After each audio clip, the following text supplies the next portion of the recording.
ఈ స్థలం యొక్క ఆత్మీయ మర్మం ఏంటో గుర్తు చేసుకుంటూ, ఈ స్థలం యొక్క ఆత్మీయ అనుభవాలు ఏంటో గుర్తు చేసుకుంటూ,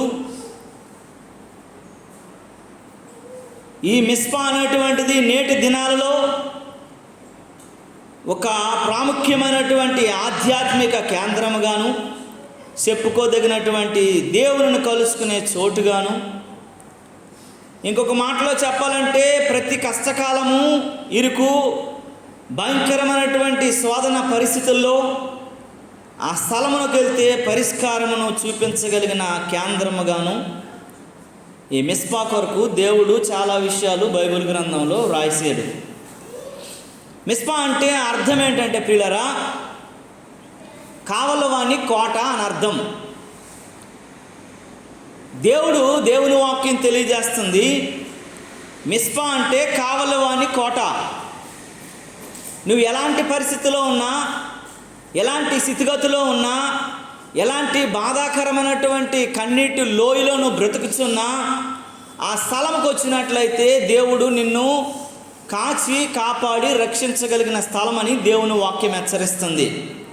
కీర్తనల గ్రంథంలో 121వ కీర్తనలో ఒక మాట ఉంటే తీనవసరం లేదండి. 4వ అధ్యాయంలో 4వ వచనంలో ఏమనుందనంటే, అక్కడ ఇశ్రాయేలును కాపాడువాడు కునుకడు నిద్రపోడు అని రాసింది. దేవుని నామానికి మహిమ కలుగును గాక. ఇశ్రాయేలును కాపాడువాడు కునుకడు నిద్రపోడు అని రాసింది. నువ్వు మెస్పాకు చేరినట్లయితే, మెస్పాలో జీవించినట్లయితే నిన్ను కాపాడువాడు కునుకక నిద్రపోక నిన్ను కాపాడే దేవుడని జ్ఞాపకం చేసుకోగలగాలి. దేవుని నామానికి మహిమ కలుగును గాక. అయితే ఈ మిస్పా అనుభవాలు మనము చాలా జాగ్రత్తగా ఆలోచించాలి. ఈ మిస్పా అనేటువంటి ఈ మాట ఎలా వచ్చిందో మనము జ్ఞాపకం చేసుకోగలగాలి. ఈ యొక్క మిస్పా అనేటువంటిది ప్రియమైనటువంటి వారులారా, ఎబ్బేకు నది దగ్గరలో ఉన్నటువంటి ఉత్తరాన యోర్దానుకు నదికి తూర్పులో ఉన్నటువంటి ఒక ప్రదేశాన్ని మెస్పా అనేటువంటి ఒక ప్రదేశంగా నామకరణం జరిగింది. ఈ మెస్పా అనేటువంటి నామకరణం ఎవరు చేశారు అంటే ప్రియులారా, యాకోబు అన్నటువంటి వ్యక్తి మనకు తెలుసు. యాకోబు ఎవరి కొడుకు అండి? యాకోబు ఎవరి కొడుకు? ఇస్సాకు కొడుకు. ఇస్సాకుని మోసం చేసి తన అన్నదమ్ముడైనటువంటి ఏసావును మోసం చేసి వాళ్ళిద్దరికీ గుడ్డువాడైనటువంటి ఇస్సాకుకి నేను ఏసావు ఒంటి రోమములు కలిగిన ఏసావునని చెప్పి చిక్కుడుకాయ కూరతో జ్యేష్ఠత్వాన్ని కొట్టేశాడు. చిక్కుడుకాయ కూర వండి అన్న అయినటువంటి ఏసేపుకు పెట్టి అన్నకు రావాల్సినటువంటి జ్యేష్ఠత్వాన్ని లాగేశాడు.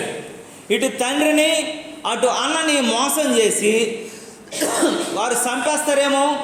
తండ్రి అయితే గుడ్డువాడు, తండ్రి అయితే వెళ్ళలేనటువంటి వాడు, కానీ మరి కొడుకైనటువంటి ఏసావు ఊరుకోడు కదా.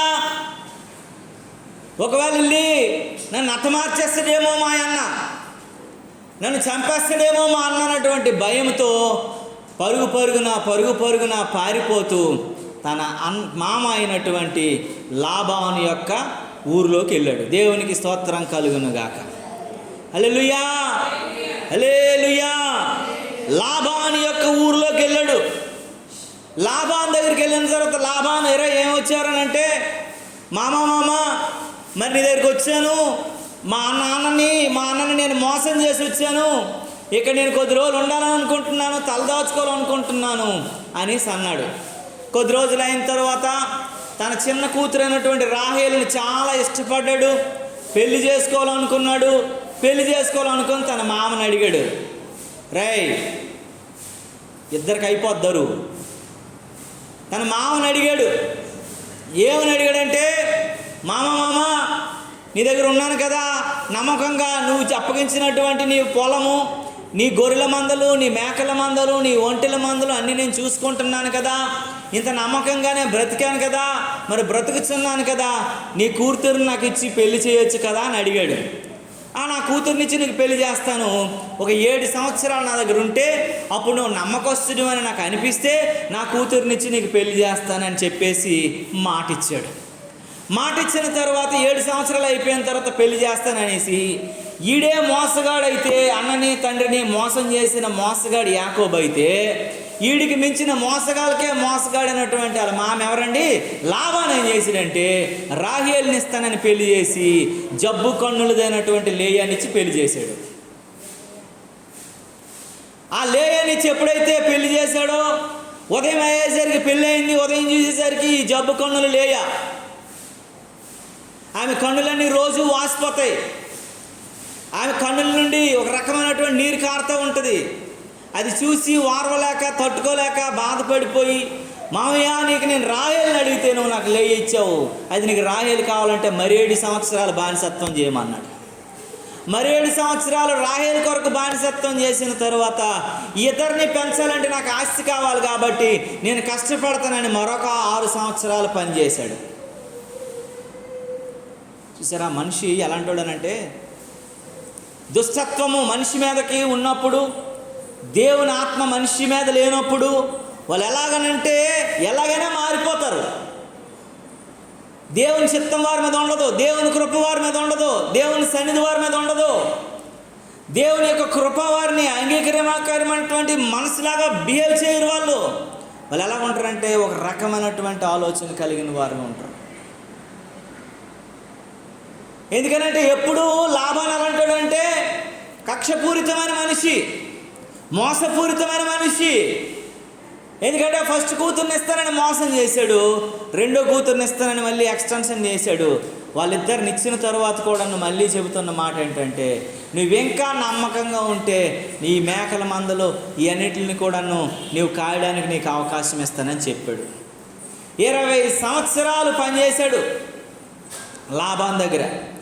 ఒకరోజు కాదు, 2 రోజులు కాదు, 20 సంవత్సరాలు పనిచేస్తూ 20 సంవత్సరాలు ఉంటూ 20 సంవత్సరాలు ఆ బానిసగా బ్రతుకుతూ కొంచెం కొంచెం ఆస్తిని సంపాదించుకొని బాగా కొంచెం అంత ధనికుడిగా మారాడు. దేవునికి స్తోత్రం కలుగును గాక. హల్లెలూయా, హల్లెలూయా. ఎప్పుడైతే ధనికుడిగా మారడం మొదలయ్యిందో, ఎప్పుడైతే గొప్పోడిగా మారడం మొదలైందో, ఈ లాభానికి ఏమైందనంటే ఆయన మీద అసూయ కలిగింది. ఎవరి మీద కలిగింది? యాకోబు మీద. అసూయ ఎప్పుడైతే కలిగిందో, అసూయపరుడు ఎప్పుడైతే అయిపోయాడో లాబాను, ఎవరైనా మంచిగుంటే మనకేం కలుగుతుంది? అసూయ వచ్చేస్తుంది, చూడలేం మనం. ఆ బుద్ధి చాలా దేవునికి వ్యతిరేకమైంది. దేవుని సన్నిధిలో ఈ అసూయ అనేది మంచి పద్ధతి కాదు. అది లాభంలో చాలా నిండిపోయి ఉన్నాడు అనమాట. అందుకే ఏం చేశాడంటే వీడికి ఎక్కువ ఆస్తి అయిపోయింది. వీడు ఎక్కడుండో వచ్చాడు, తప్పించుకొని వచ్చాడు కాబట్టి వీడికి ఏదో రకంగా నేను వీడిని ఈ ఆస్తి అంతా పట్టుకొని పారిపోకుండా ఉండడం కోసం వీడిని జాగ్రత్తగా ఉండాలని ఒక కంటితో కనిపెట్టాడు. ఈ విషయాన్ని అర్థం చేసుకున్నటువంటి యాకోబు ఏం చేశాడంటే, ఈ మా మామ వెరీ డేంజర్ పర్సన్ లాగా ఉన్నాడు, వీడి దగ్గర నుండి ఎంత త్వరగా బయటకు వెళ్ళిపోతే బాగుందని తన భార్యల్ని, తన పిల్లల్ని, తన మందల్ని అన్నీ తీసుకొని ఎక్కడికి వెళ్ళిపోయాడంటే గిలాదు దేశము యొక్క ప్రాంతంలోనికి అలా వెళ్ళిపోవడం మొదలెట్టాడు. వెంటనే లాభాన్ని వచ్చేసరికి ఎవరు లేరు, యాకోబు లేడు, కూతురు లేనటువంటి లేయా రాహేలు లేరు, మనవలు లేరు, గొర్రెల మందలు, మేకల మందలు ఆడుకున్నటువంటివి ఏవీ లేకుండా ఆడెక్కడికి పారిపోయాడని తన సహోదరులను తీసుకుని ఎతకడానికి వెళ్ళాడు.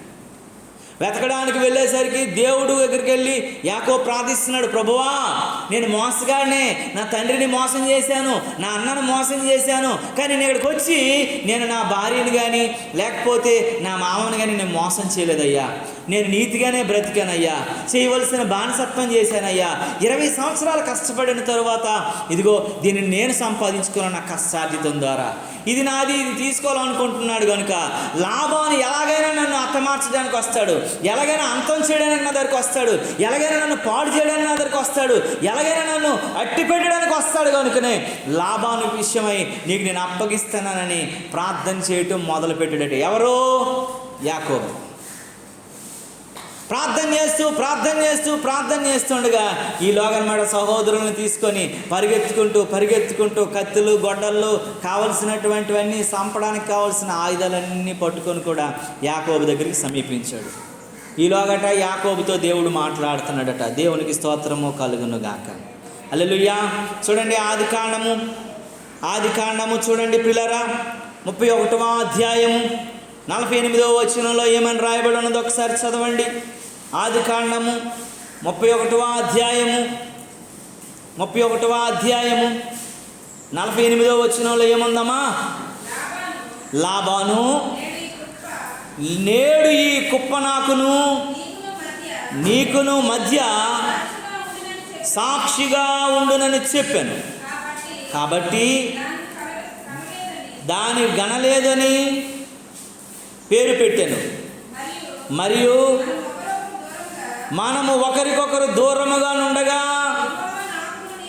యెహోవా నాకును నీకును మధ్య జరిగినది కనిపెట్టునని చెప్పును గనుక దానికి మిస్పా అని పేరు పెట్టబడింది. దేవునికి స్తోత్రం కలుగును గాక. ఇక్కడ చూసినట్లయితే యాకోబు మధ్యన లాబాను మధ్యన జరిగినటువంటి ప్రతి విషయాన్ని దేవుడు చూస్తూ లాబానుతో మాట్లాడుతున్నాడు. లాబానా, యాకోబు మారిపోయాడు. యాకోబు ఎన్నాళ్ళు అంటాడు కాదు. తన తండ్రిని తన అన్నని మోసం చేయటం నిజమే, వాస్తవమే. తన తప్పును ఒప్పుకొని నీ దగ్గరికి వచ్చినప్పుడు నువ్వు పెట్టినటువంటి చిత్రహింసలకును నువ్వు పెట్టినటువంటి ఆ బానిసత్వానికి ఆయన మారిపోయి భక్తిలో పెరిగాడు. మంచి చెడ్డలు కలిగినటువంటి ఆలోచనలు వచ్చాయి. అన్ని రకాలుగా నాకు నచ్చిన వాడిగా మారాడు. కాబట్టి వాడి ద్వారా ఒక నూతన కార్యం చేయాలి. కనుకనే నువ్వు వాడిని హతమార్చడానికి వీలు లేదనట. ఎల్లంట ఈయనకి మాట్లాడేట. ఎవరితో? లాబానుతో దేవుడు మాట్లాడాట. రాగానే యాకోబుని చూడగానే లాబానుని చూడగానే యాకోబు ఒకరు ఏడాది ఒకరు ఉన్నారట. లాబానును వెళ్ళి యాకోబుని చూడగానే లాబాను చంపేయాలని ఉన్నాడు.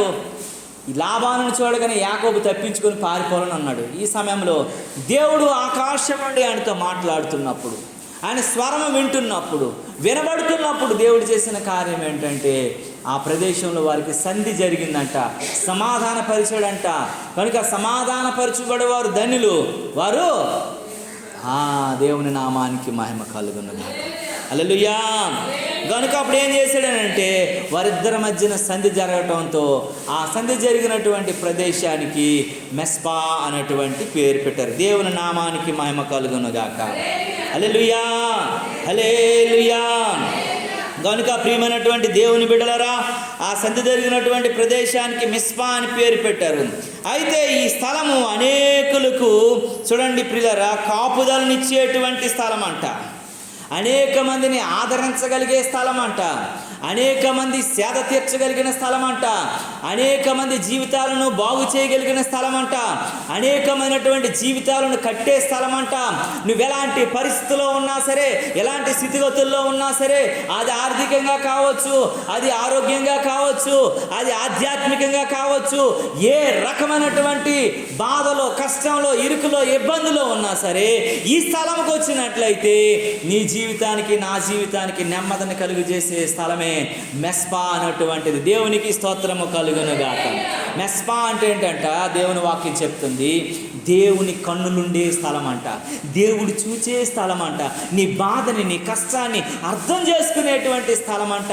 హన్నా అనేటువంటి ఒక దైవజనురాలు ఉంది. ఆమె చిన్నప్పుడే తన కుమారుడు అనేటువంటి సమూయేలుని పిల్లలేనటువంటి పరిస్థితుల్లో, పిల్లలేనటువంటి పినన్నా యొక్క బాధను భరించలేక, హన్నా అనేటువంటి వ్యక్తి ఉంది. ఆ హన్నాకి భర్త ఎవరండి? ఎల్కానా అన్నటువంటి వాడు ఉన్నాడు. ఆ ఎల్కానా ఎప్పుడైతే హన్నాకు పిల్లలు లేరో, నీకు పిల్లలు లేరు, జల్లలు లేరు, నువ్వు గొడ్డుదానివి, నీకు ఎందుకు నేను చేసుకున్నాను, నా వారసత్వము, నా సంపద అంతా పోయింది, నా జనరేషన్ ఆగిపోయిందని ఆ హన్నా చెల్లినటువంటి పినన్నాను పెళ్లి చేసుకున్నాడంట. పినన్నాకు పిల్లలు కలిగారు, పినన్నా మంచిగానే ఉంది, పినన్నాను బట్టి ఎల్కానా సంతోషపడుతున్నాడు. కానీ హన్నాలో దుఃఖం అంట.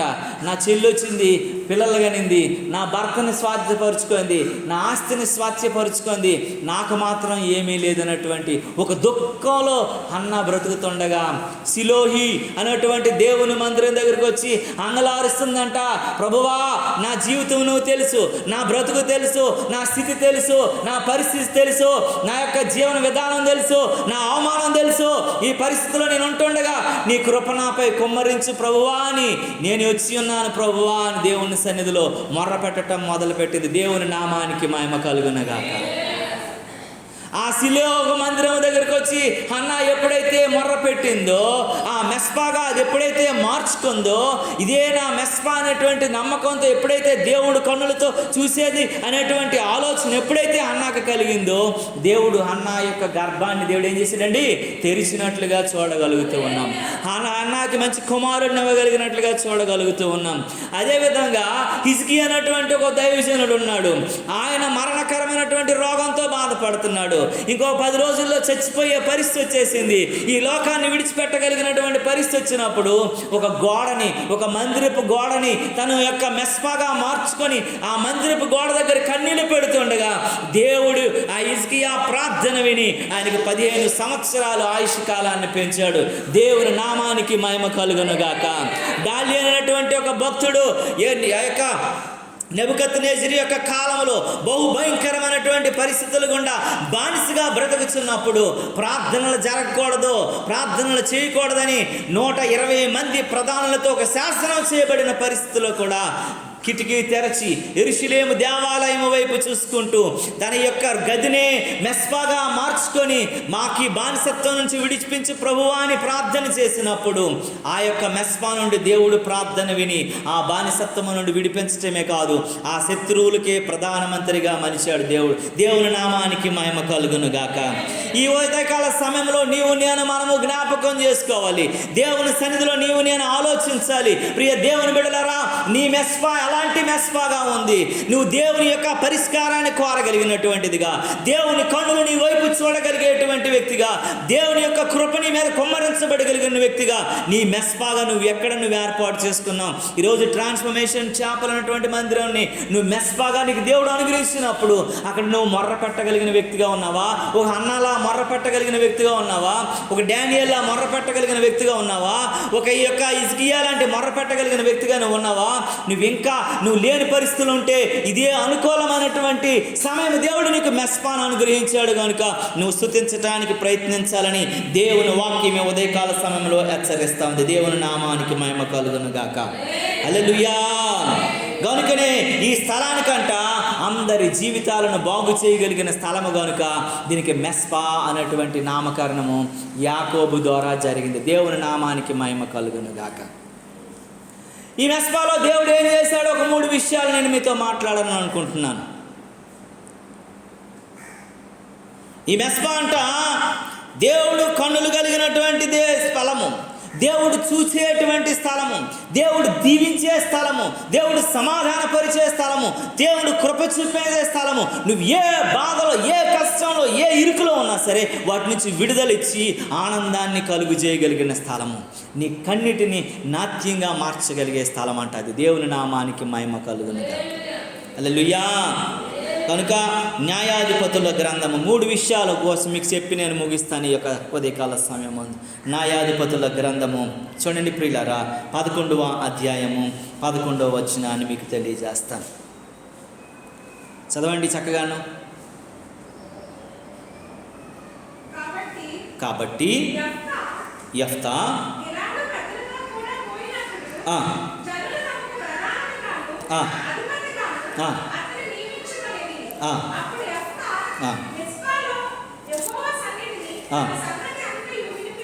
దేవునికి స్తోత్రము కలుగును గాక. హల్లెలూయా, హల్లెలూయా, హల్లెలూయా. దేవుని వాక్యం ఇక్కడ ఏం చెప్తుందంటే ప్రియులారా, దేవుడు ఏం మాట్లాడుతున్నాడంటే, దేవుడు ఏం వివరిస్తున్నాడంటే, కాబట్టి ఆ మాట కిందకు వచ్చేదమ్మా. అప్పుడు యెఫ్తా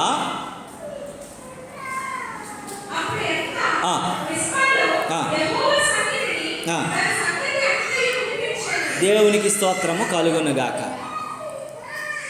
ఈ మాట చాలా జాగ్రత్తగా మనం జ్ఞాపకం చేసుకోవాలి, చాలా జాగ్రత్తగా ఆలోచించాలి. ఈ మాట చాలా జాగ్రత్తగా మనం గమనించాలి.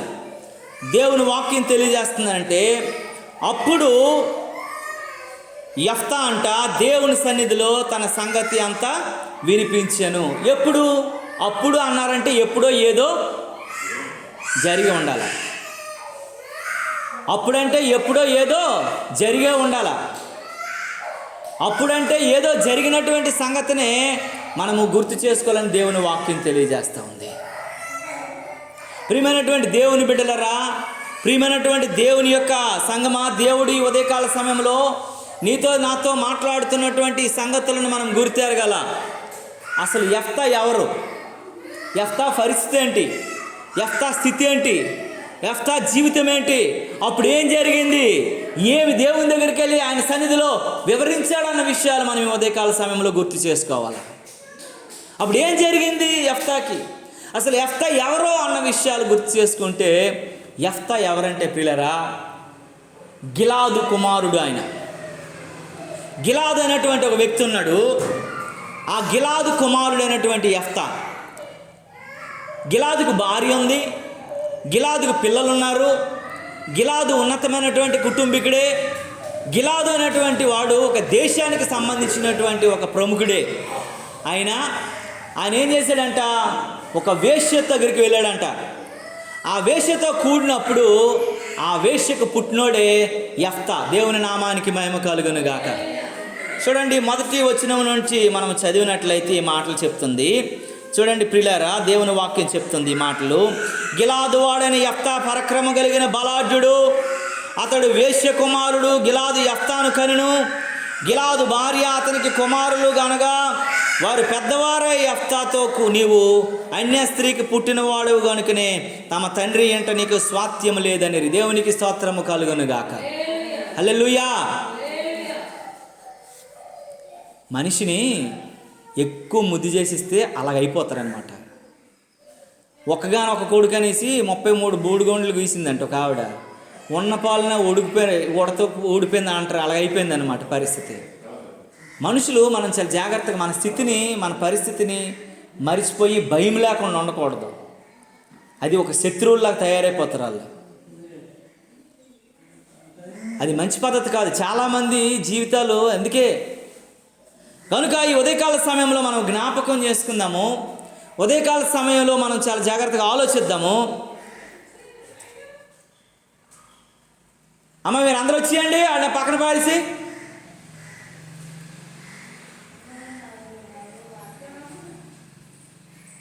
సైతాను మరంతే.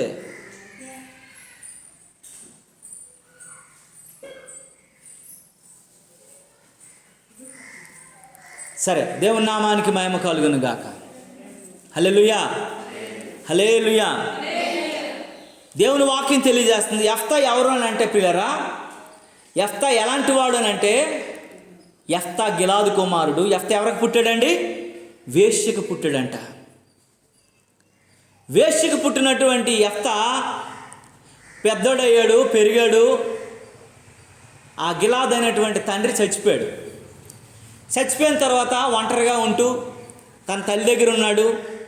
తన తల్లి దగ్గర బతుకుతున్నాడు, తన తండ్రి దగ్గర జీవిస్తున్నాడు. అలాంటి పరిస్థితుల్లో యెఫ్తా తన ఇంటి లేదు, వాకిల్ లేదు, ఎక్కడో బ్రతుకుతున్నాడు. వేశ్యలు అంటే ఎక్కడో ఉంటారు కదా అండి.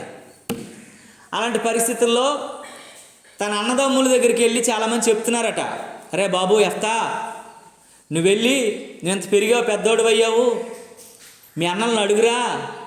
మీ అమ్మ ఎలాంటిదైనా సరే కన్నోడు మీ నాన్న గిలాదే కదరా, కనీసం ఒక ఇల్లు, వాకులో, స్వాస్థ్యమో ఏదో నీకు ఇస్తారు కదరా అని అడగమని చెప్పేసి చాలామంది పెద్దోళ్ళు చెప్తుంటే, ఒకరోజు అడగదామని బయలుదేరడానికి ఇంకా వెళ్తుండగానే వాళ్ళ అన్నదమ్ములు వాళ్ళే వచ్చారంట యెఫ్తా దగ్గరికి.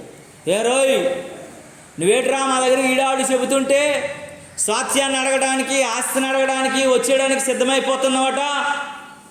ఇక్కడ ఏముందిరా, నువ్వెవడవో తెలుసా, మీ అమ్మ వేశ్య, మా నాన్నకే పుట్టుడని ఏమిరా నమ్మకం. ఎంతోమంది దగ్గరికి మీ అమ్మ దగ్గరికి వస్తుంటారు, పోతుంటారు. మా నాన్నకే పుట్టుడని మీ అమ్మ చెప్పింది, కానీ ఎవడో పుట్టిందో, ఎవడో పుట్టావో ఎవడో తెలుసురా నువ్వు అని లేనిపోని మాట్లాడి ఆ గిలాదు దేశం నుండి ఇతన్ని ఏం చేశారటండి, తోసివేసేశారట. తోసేసిన తరువాత యెఫ్తా ఏం చేశాడనంటే, ఎక్కడికి వెళ్ళాలో అర్థం కాక, ఎక్కడ ఉండాలో అర్థం కాక, ఏం చేయాలో అర్థం కాక, తన తల్లిని తీసుకొని రాలేక, ఆ తల్లి అప్పటికే వృద్ధాప్య పరిస్థితిలోకి వచ్చేసింది, చావు మరణాలకు దగ్గరైపోయింది. ఒంటరోడు, పెరిగాడు, ఆస్తి లేదు, తలదాచుకోవడానికి ఇల్లు లేదు, ఏమీ లేనటువంటి పరిస్థితిలో జీవిస్తూ ఉన్నాడు యెఫ్తా. ఈ పరిస్థితుల గుండా యెఫ్తాకి ఏం చేయాలో అర్థం కాక ఆ దేశం నుండి విడిచిపెట్టి టోబు అనేటువంటి దేశానికి వెళ్ళాడట. ఆ టోబు అంటే అర్థమేనంటే దేవుడు చేయెత్తి దీవించే స్థలము అని అర్థం, దేవుడు కృప చూపించే స్థలము అని అర్థం, దేవుడు తన కరుణ అనుగ్రహించే స్థలం అని అర్థం, దేవుడు మన కన్నీళ్లు తుడిచే స్థలం అని అర్థం. ఆ యొక్క టోబు దేశానికి వెళ్ళాడంట. అక్కడ ఎవరున్నారంటే ఒక అల్లరి జనాంగం ఉన్నారంట. అక్కడ ఎవరున్నారంటే అల్లరి జనాంగం ఉందంట. అక్కడ దేవునికి స్తోత్రం కలుగును గాక.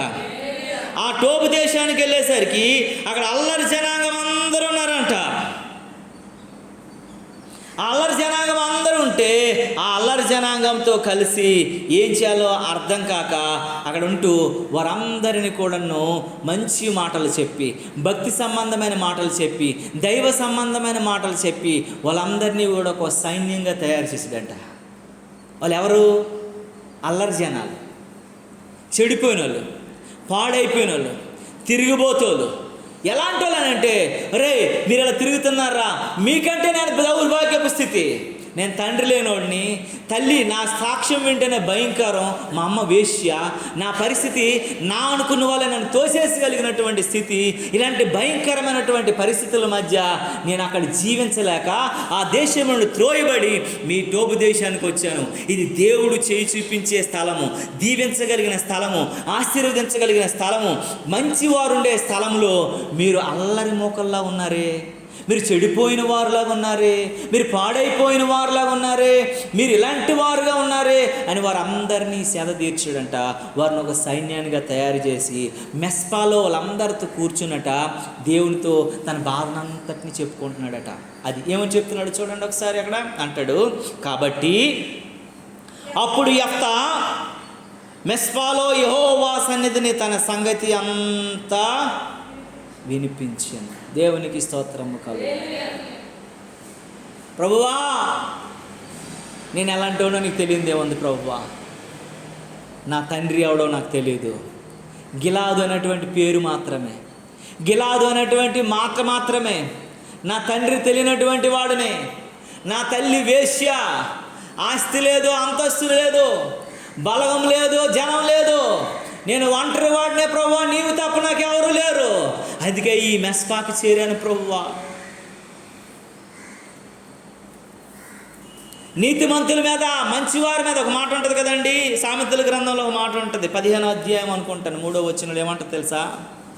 15:3 ఏముంటుందండి? 15:3 ఏముంటుందో తెలుసా? యెహోవా కన్నులు ప్రతి స్థలం మీదను ఉండును, చెడ్డవారిని మంచివారిని అవి చూచుచున్నను. దేవునికి స్తోత్రము కలుగును. అలాగే ఉందా? 15:3 సామెతల గ్రంథం అమ్మ. యెహోవా కన్నులు ప్రతి స్థలం మీద ఉంటుందట, చెడ్డోళ్ళ మీద ఉంటుందట, మంచోళ్ళ మీద కూడా ఉంటుందట, అవి చూస్తూనే ఉంటుందట. దేవునికి స్తోత్రం కలుగు. చాలాసార్లు మనం అనుకుంటాం దేవుడు నన్ను పట్టించుకోవట్లేదు. అలా ఎంత చెడ్డోలైనా, ఎంత భయంకరమైన మనుషులైనా, ఎంత మారు మనసులైన మనుషులైనా, ఎంత చెడిపోయిన బుద్ధి కలిగిన వారైనా, అలాంటి వాళ్ళని నువ్వు చూస్తున్నావు ప్రభువా, నన్ను ఎందుకు చూడలేదని చాలాసార్లు మనం కలత చెందుతాం. దేవుడు ఒక రోజు ఆ తీర్పుకి అప్పగించినప్పుడు అర్థమవుద్ది మనకి, తోలు తీసేసినప్పుడు అర్థమవుద్ది మనకి,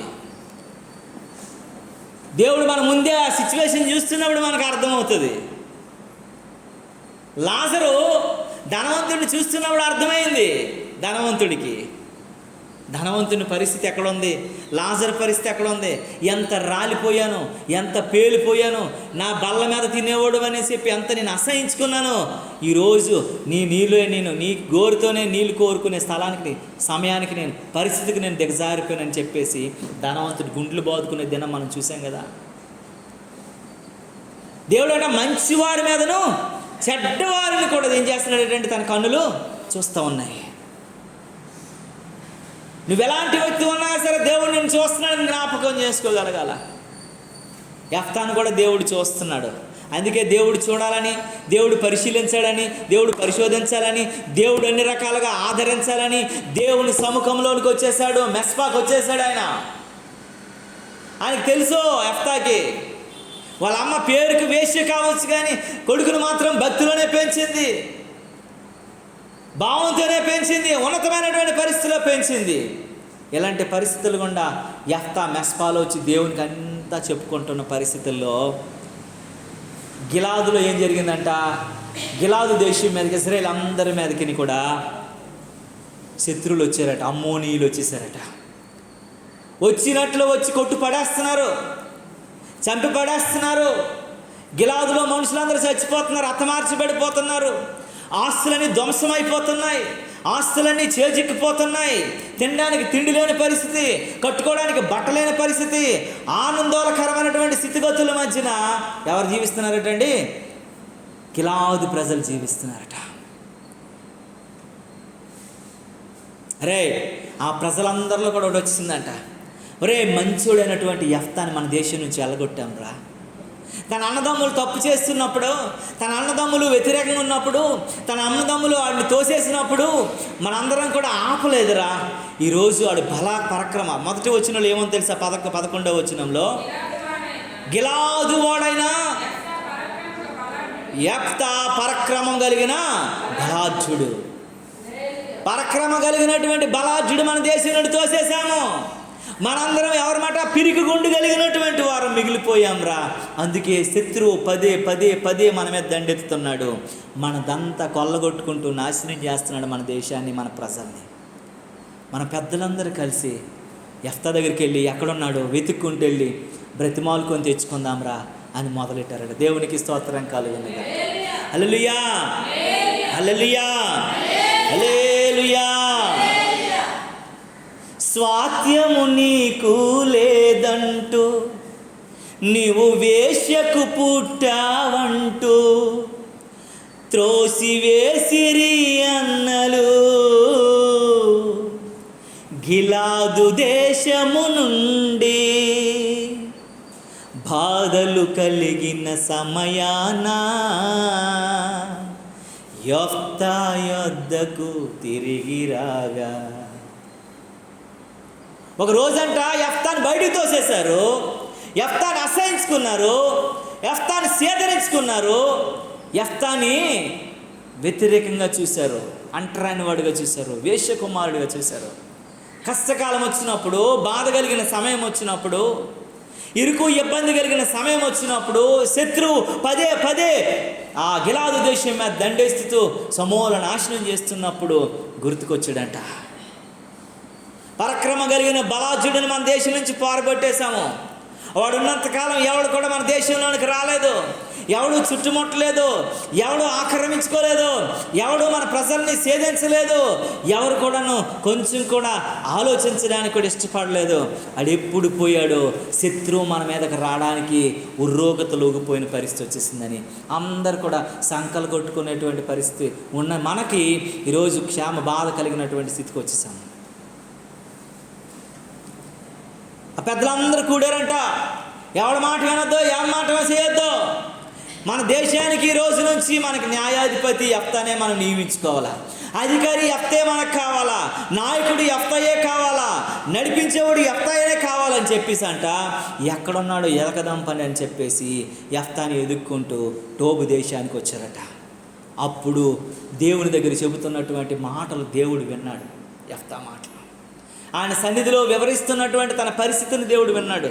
విన్న వెంటనే అక్కడ కష్టకాలం తెప్పించి ఆ ప్రజలందరిని దేవుడు దర్శించి మీకు యెఫ్తా సరైన నాయకుడు అని చెప్పగానే యెఫ్తా దగ్గరికి వచ్చి ఆ కింద మాటలు చదివినట్లయితే చదువుతాళ్ళు ఒకసారిగా పటాఫట్మని.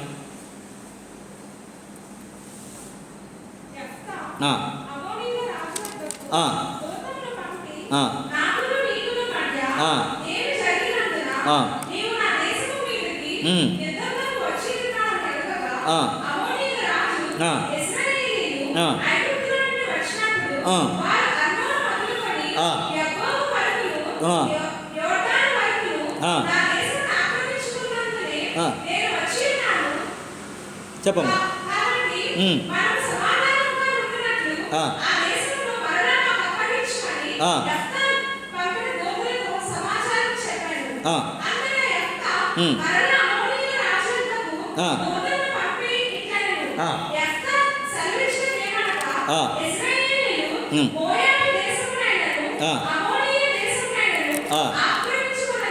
దేవునికి స్తోత్రము కలుగును గాక. హల్లెలూయా, హల్లెలూయా, హల్లెలూయా.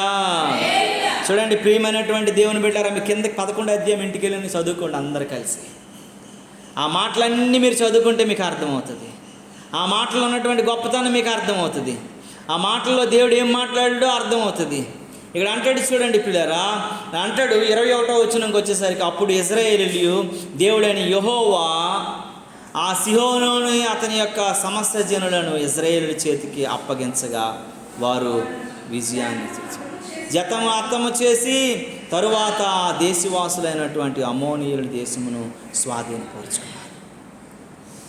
ఏమైపోయిందంట, యెఫ్తా నాయకుడిగా వచ్చి తీసుకుని వెళ్ళారు. నీవే మాకు దిక్కని అన్నారు, నీవే మాకు నాయకుడు అని తీసుకుని వెళ్ళినప్పుడు అందరితో సమాధానంగా యెఫ్తా మాట్లాడడం మొదలుపెట్టాడట. అయ్యా, మా ప్రజలందరూ 400 సంవత్సరాలుగా ఇక్కడ లేరు కదా, ఐగుప్తులో ఉన్నారు కదా, ఐగుప్తులో వారు ఉన్నప్పుడు వాళ్ళ ఆస్తుల్ని మీరు ఆక్రమించుకున్నారు కాబట్టి వారు ఇప్పుడు వచ్చారు కనుక వారి ఆస్తుల్ని వారికి ఇచ్చేయండి. మీరు ఎలాగ ఆక్రమించుకుంటారు, ఎలాగ కొల్లగొట్టుకుంటారు, ఎలాగ వారితో యుద్ధం చేసి వారిని నతమారుస్తారని సమాధానంతో వారందరినీ వెళ్ళగొట్టడం మొదలుపెట్టాడంట. ఈ ఉదయకాల సమయంలో నేను జ్ఞాపకం చేసుకోవాలి, పనికి రాని రాయి తలకి మూల రాయి అంట. నువ్వెవరైతే పనికి రారు అనుకుంటావో, ఎవరైతే వేస్ట్ అనుకుంటావో, ఎవరైతే వ్యర్థం అనుకుంటావో, ఎవరైతే యోగ్యులు కాదనుకుంటావో, ఎవరైతే అంతుపట్టలేనటువంటి పరిస్థితిలో ఉన్నారని అనుకుంటావో, ఎవరైతే దేవుని ఎన్నికలు లేనో అనుకుంటావో, వారే మూలరాయిగా నిలవబడేటువంటి దినాన్ని ఒకరోజు మనం చూస్తాం. దేవుని నామానికి మహిమ కలుగును గాక. దేవుని వాక్యం చెప్తుంది, యెఫ్తా విషయంలో కూడా ఆ అన్నదమ్ములు తోసేశారు. ఊర్లో ఉన్నవారు ఎవడో ఆపలేదు. తల్లి చూస్తే ఆ పరిస్థితి, తండ్రి చూస్తే ఈ పరిస్థితి, ఎక్కడ ఉండలేక ఆ దేశంలోనే ఉండకుండా జోబు దేశంలోకి వెళ్ళి తలదాసుకున్నటువంటి పరిస్థితిలోకి వచ్చి అక్కడ మెస్పాకి చేరిన తర్వాత మెస్పాలో దేవునితో మాట్లాడుతున్నాడట. తన గతము, తన పరిస్థితి, తన స్థితిని అంతటినీ దేవునితో చెప్పుకున్నప్పుడు దేవుడు తనకు ప్రత్యుత్తరం ఇచ్చాడు. తనకు తెలియకుండానే, తనకు చెప్పకుండానే కార్యాన్ని అంతటినీ దేవుడు జరిగించాడు. దేవునికి స్తోత్రం కలుగునుగాక. సరే బాబు, నేను అన్నీ చేసేస్తాను, చక్కగా ఇక్కడ ఉండని దేవుడు చెప్పాడా? చెప్పలా. తన బాధంతా చెప్పుకొని ప్రభువుకు విన్నవించుకోగానే కార్యం ఆరంభమైపోయింది. అక్కడ దేశ ప్రజలందరితో దేవుడు మాట్లాడాడు. అరే, మీకు నాయకుడు వీళ్ళు కాదురా, వీళ్ళు వేస్ట్, వీళ్ళు పనికిరానాలు. యెఫ్తా అన్నటువంటి పరాక్రమం కలిగిన బలాఢ్యుడు ఒకడు ఉన్నాడు, ఆడు మీరు తగిలేశారు, ఆడు చాలా మీరు ఉపయోగకరమైన మనిషి, ఎక్కడున్నా సరే 5 నిమిషాలు ఎత్తుక్కొని తెచ్చుకొని రా బాబు అని చెప్పి దేవుడు పంపించాడు. యెఫ్తా వెనకాల ఒకప్పుడు ఎవడు లేడండి. యెఫ్తా నిందలు, అవమానాలు, యెఫ్తా నీచమైనటువంటి కుమారుడని, ఎన్నిక లేని కుమారుడని, తండ్రి లేని కుమారుడని, పతిత బిడ్డని ఒక ముద్ర వేయబడినటువంటి వాడు. ఎక్కడికి వెళ్ళినా గర్వంగా ఎవరికోసమైనా సరే మా ఇంటి వాళ్ళు మేము బియ్యాలోళ్ళు అని ఆయన చెప్పుకుంటాడు, మీది అదేని మేము చెప్పుకుంటాడు. కానీ వేష కుమారుడు నేను ఎవరైనా చెప్పుకోగలుగుతారా? మనసు వస్తుందా? విన్నప్పుడు మన కన్నులు ఎలాగుంటాయి, మన ఆలోచనలు ఎలాగుంటాయి, వారిని మనం ఎలా చూస్తాము?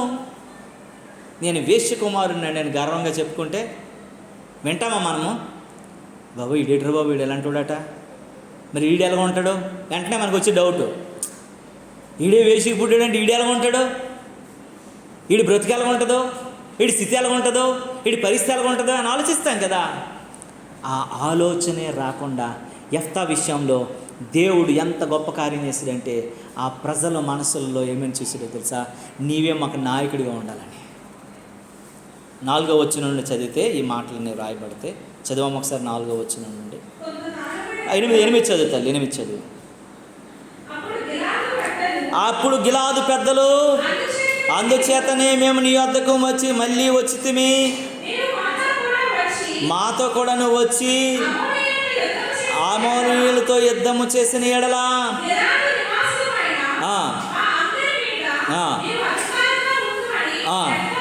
దేవునికి స్తోత్రము కలుగునుగాక. హల్లెలూయా. మళ్ళీ చూసారా, ఒక రోజు తగిలేసిన వాళ్ళే, మళ్ళీ పిలుచుకునే వాళ్ళు కూడా దేవుడు పరిస్థితులను తారుమారు చేసేస్తాడు. నువ్వు అనుకుంటున్నావేమో, నేను అనుకుంటున్నానేమో, మనం అనుకుంటున్నామేమో పరిస్థితులను తారుమారు చేసే దేవుడు యెఫ్తా విషయంలో దేవుడు ఆలోచించే వ్యక్తి అండి. పెద్దల్ని ఎవడైతే తగిలిసాడో ఆడనే మళ్ళీ రప్పించి కాలు మీద పడేటట్లు చేసేసాడు. వాళ్ళ దేశానికి ఒక ఒక ఒక వ్యక్తికి గిలాదుకు పుట్టిన కుమారుడు వాళ్ళు ఒప్పుకోలేదు. ఈరోజు ఎక్కడండి ఆ దేశానికి న్యాయాధిపతివి, అధికారివి, నాయకుడిగా మార్చేశారు. దేవునికి స్తోత్రం కలుగును గాక. నువ్వు ఎలాంటి ఎన్నికలేని పరిస్థితులు ఉన్నా, ఎలాంటి దిగజారిన పరిస్థితులు ఉన్నా, ఎలాంటి అవమానాలు గుండా వెళ్తున్నా, నువ్వు దేవుని యొక్క మెస్పాకు వచ్చినట్లయితే, నీ బాధని, నీ కష్టాన్ని, నీ అంగలార్పుని దేవునితో చెప్పుకున్నట్లయితే దేవుడు దాని అంతటిని రివర్స్, దాన్ని ఏమంటారండి, యూటర్న్ చేసేస్తాడు దేవుడు. నువ్వు ఏ ప్రదేశానికి వెళ్ళావో మళ్ళీ ఆ ప్రదేశం నుండి వచ్చినట్లు దేవుడు చేస్తాడు. యూటర్న్ అంటే ఇలాగెళ్ళో మళ్ళీ తిరిగి మళ్ళీ అలాగ రావడమే కదండి. మనం ఎక్కడికి రీచ్ అవ్వాలో అక్కడ చేసేస్తాడు. నీ మనసులో ఉన్నది నెరవేర్చేస్తాడు దేవుడు.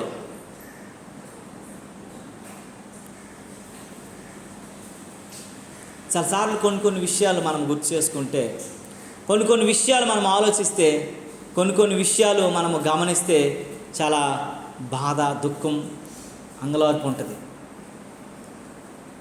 నాకు ఈ మధ్య ఒక పాస్టర్ గారు ఒక మాట అన్నారు, చాలా బాధ అనిపించింది నాకు.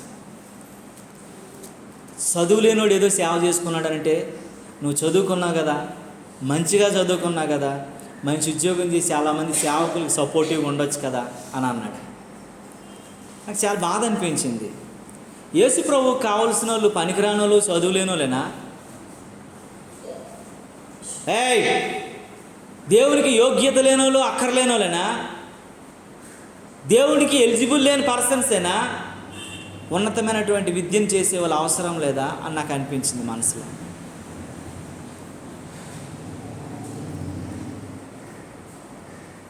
అయినా ఆ మనిషి నా లాస్ట్కి వచ్చేసినప్పుడు ఒక మాట అన్నాడు, ఇప్పుడు నీకు ఎవడు ఉద్యోగం ఎత్తాడు అన్నీ అయిపోయినప్పుడు అని అన్నాడు. నేను పట్టుదలతో అండి ఆ మాట వినగా నేను పట్టుదలతో కూర్చొని ఒక జాబ్ అప్లై చేశాను నేను సరదాకి. నిజంగా అతను అన్నాడు నాకు వస్తుందా రాదు అనేసి. వితిన్ 24 అవర్స్లో వాళ్ళు నాకు ఇంటర్వ్యూకి పిలిచారు. 2 నెలల క్రితం. మీరు 4 ప్లేసుల్లో ఆఫీస్ ఓపెన్ చేయండి, బెంగళూరు, బాంబే, ఢిల్లీ, హైదరాబాద్ 4 ప్లేసుల్లో మీరు ఆఫీస్ ఓపెన్ చేయండి, నెలకు 25 లక్షలు ఇస్తాం, 10 మంది లాయర్లు మీరు రిక్రూట్ చేసుకుని ఆఫీస్ నడిపించండి అని చెప్పారు. ఈమెయితే నాకు వెళ్ళొద్దని చెప్పింది. నేను ఈమె కూడా వ్యతిరేకంగా మాట్లాడాను. నేను ఒక మనిషిని పనికిరానా, ఒక మనిషిని నేను ఇదవనా, నేను వెళ్తానని చెప్పేసి నా వెనకాల నిలవబడి నువ్వు వెళ్ళు అని చెప్పినోడు ఒకడు ఎలక్షన్.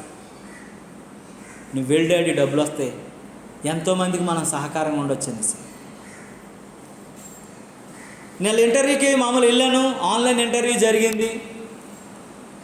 అది మల్టీనేషనల్ కంపెనీ, అది అమెరికా బేస్డ్ కంపెనీ, ఇంచుమించు 119 దేశాల కంపెనీ ఉంది. నాకు చాలా బాధ అనిపించింది ఏంటంటే, వాళ్ళు వెంటనే మీరు వచ్చేయండి, మీ అకౌంట్కి మేము కారు అన్నీ ఏర్పాటు చేస్తామని చెప్పారు. తర్వాత దేవుని సన్నిధిలో నేను ప్రార్థన చేశాను. ఒక 3 రోజులు దేవునితో నేను గడిపాను. ప్రభువా నీ చిత్తమా నీ చిత్తం కాదని. దేవుడు నాతో ఒక వ్యక్తితో మాట్లాడినప్పుడు నేను చాలా అసలు ఇదైపోయాను. నేను ఒక్కసారి నేను పిలిచానంటే అర్థం లేకుండా నేను పిలవను కదా. ఒక్కసారి నిన్ను పిలిచినప్పుడు నిన్ను మళ్ళీ వెనక్కి ఎలా పంపిస్తున్నాను అనుకున్నావు? వాళ్ళు వెనకాల వెళ్ళాలనుకుంటే చావుకు దగ్గరికి వెళ్ళిపో అని చెప్పాడు దేవుడు నాతో. అప్పుడు నేను ఆ ఉద్యోగం వాళ్ళకి ఏం చేశానంటే, నేను ఒక లెటర్ పెట్టాను. నాకు ఇప్పుడు కొన్ని పరిస్థితులు బట్టి నేను రాలేకపోతున్నాను, కొంత టైం ఇస్తే నేను రాగలను. వాళ్ళు నాకు ఏమని పెట్టారు తెలుసా మెయిల్?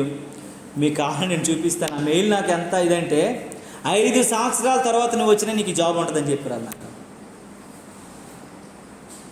ఒక 5 నిమిషాల్లో ఇంకొకటి జాబ్ ఇచ్చే రోజులు ఇవి. 5 సంవత్సరాల తర్వాత వచ్చినా నీకు జాబ్ ఇస్తామంటున్నారు. అరే దేవుడినితో ఉంటే ఎక్కడికి వెళ్ళినా నేను దేవుడు దీవిస్తాడు, ఎలా ఉన్నా దేవుడు దీవిస్తాడు, ఏ పరిస్థితి ఉన్నా దేవుడు దీవిస్తాడు, ఏం కావాలనుకున్నా దేవుడు నీకు ఇస్తాడు. నువ్వు దేవునికి నమ్మకంగా ఉండటకే.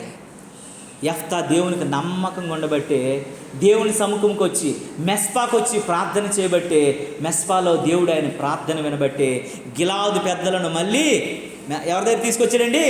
యెఫ్తా దగ్గరికి తీసుకొచ్చాడు. యెఫ్తాను నాయకుడిని చేసేసుకున్నారు, యెఫ్తాను లీడర్ని చేసేశారు, యెఫ్తాను రాజుని చేసేశారు, యెఫ్తా అధికారిని చేశారు. ఈ మాటలు చూసావా? యెఫ్తాలో ఏముందో తెలుసా అండి? ప్రార్థన ప్రార్థన ప్రార్థన ప్రార్థన జీవితం.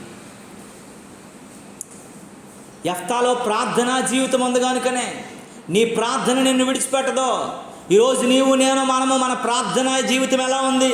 మన ప్రార్థనా బలిపీఠం ఎలా ఉంది? మన ప్రార్థనా స్థలం ఎలా ఉంది? మనం మెస్పాలో ఉన్నామా లేదా? మెస్పాకు వ్యతిరేకంగా ఉన్నామా లేదా? ఒకసారి జ్ఞాపకం చేసుకోగలగాలి దేవుని సన్నిధిలో.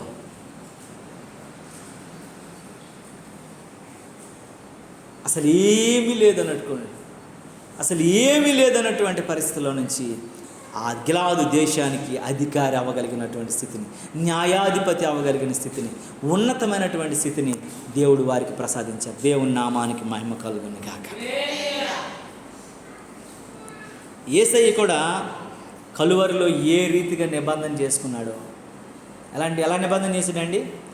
నా మరణము నీవు అనుభవించవలసింది, నా మరణము నీవు పొందవలసింది, నా మరణము మీరు చూడవలసింది. ఒక నిబంధన దేవుని తెలిపి వాళ్ళకి బదులుగా నేను. యెఫ్తాతో కూడా దేవుడు చేసాడంట నిబంధన. ఏమని చేసాడంటే, యెఫ్తా నీకు నేను విడిచిపెట్టనయ్యా, ఎక్కడ నువ్వు చెడిపోయావో, ఎక్కడ బాధపడ్డావో, ఎక్కడ దుఃఖపడ్డావో, ఎక్కడ ఏ పరిస్థితులు ఉన్నావో అక్కడే నిన్ను మళ్ళీ మెచ్చిస్తాను. దేవునికి స్తోత్రం కలుగునుగా. రెండోది ఏంటంటే ప్రియులారా, దేవుని వాక్యంలో నీవు నేను మనము జ్ఞాపకం చేసుకోవాలి. ఎప్పుడైతే మనం అక్కడికి వస్తామో, ఎక్కడికైనా రావాలి మనము, మెస్పాకి ఎప్పుడైతే వస్తామో మన జీవితాలు ఉన్నతమైన స్థితికి వెళ్తాయి. ఆ నిబంధనలోనికి నువ్వు రావాలా. రెండోది ఏంటంటే చూడండి, న్యాయాధిపతుల గ్రంథము 11వ అధ్యాయం 23వ వచనాన్ని ఒకసారి చదవండి ప్రియులారా. 23వ వచనం చదవండి ఒకసారి. కాబట్టి ఇశ్రాయేలు దేవుడైన యెహోవా అమోరీలు తన యొక్క జనుదిరేటు నిలవకుండా తోలివేసిన తరువాత దేవునికి స్తోత్రము కలుగునుగాక. దేవుడు వారితో నిబంధన చేసిన ప్రకారం వాళ్ళందరినీ తోలేసేసాడట. నిబంధన ఏంటంటే నువ్వు మళ్ళీ దేని పోగొట్టుకున్నావు దాన్ని స్వతంత్రించుకోగలిగినటువంటి నిబంధన.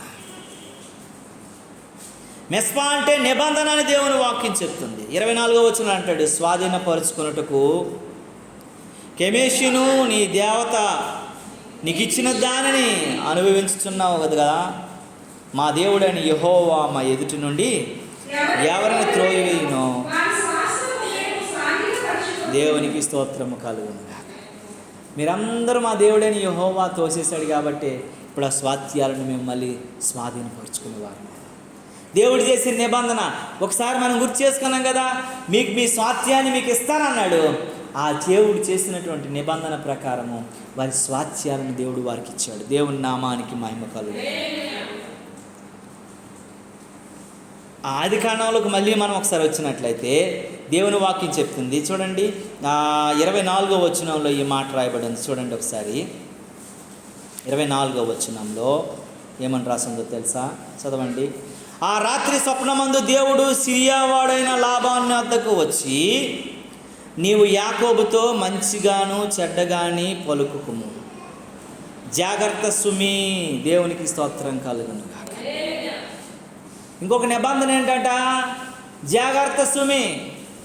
నువ్వు పలికింది మంచి కానీ చెడ్డ కానీ జాగ్రత్త. నీకు నచ్చినట్లు నువ్వు మాట్లాడడానికి లేదట. దేవుడు స్వప్నమందు యాకోబుతో మాట్లాడాడు. స్వప్నమందు దేవుడు నరిశించాడు లాబానుతో. ఏమని మాట్లాడట? నువ్వు మంచి కానీ చెడు కానీ నువ్వు ఇష్టం వచ్చినట్లు మాట్లాడడం లేదు, జాగ్రత్త సుమి. అంటే ఏంటి ఆ మాట? జాగ్రత్త సుమి అంటే అర్థం ఏంటండి? వార్నింగ్. రే జాగ్రత్త సుమి, నువ్వు ఎక్కువ మాట్లాడుతున్నావు. నువ్వు మంచి కానీ చెడ్డ కానీ మాట్లాడితే ఇది నిబంధన స్థలం, ఇది మెస్పా. ఇక్కడ ఉంటే నీ యొక్క పరిస్థితులన్నీ మారిపోయేటువంటి స్థితి. జాగ్రత్తగా మాట్లాడని చెప్పినటువంటి స్థితిని మనము జ్ఞాపకం చేసుకోగలగాలి. నిబంధన దేవుడు అనేక రకాలైనటువంటి నిబంధనలు జనాలకు చేశాడు. అనేక రకాలైనటువంటి నిబంధనలు దేవుడు అనుగ్రహించాడు. అనేకమైనటువంటి పరిస్థితులు గుండా దేవుడు నడిపించాడు. అనేకమైనటువంటి స్థితిగతులు గుండా దేవుడు నడిపించినటువంటి పరిస్థితులు గుండా మనం చాలా జాగ్రత్తగా ఆలోచించి మనం నడుచుకుని వారంగా ఉండాలని దేవుని వాక్యం హెచ్చరిస్తూ ఉంది. దేవుని నామానికి మహిమ కలుగును గాక. హల్లెలూయా, హల్లెలూయా.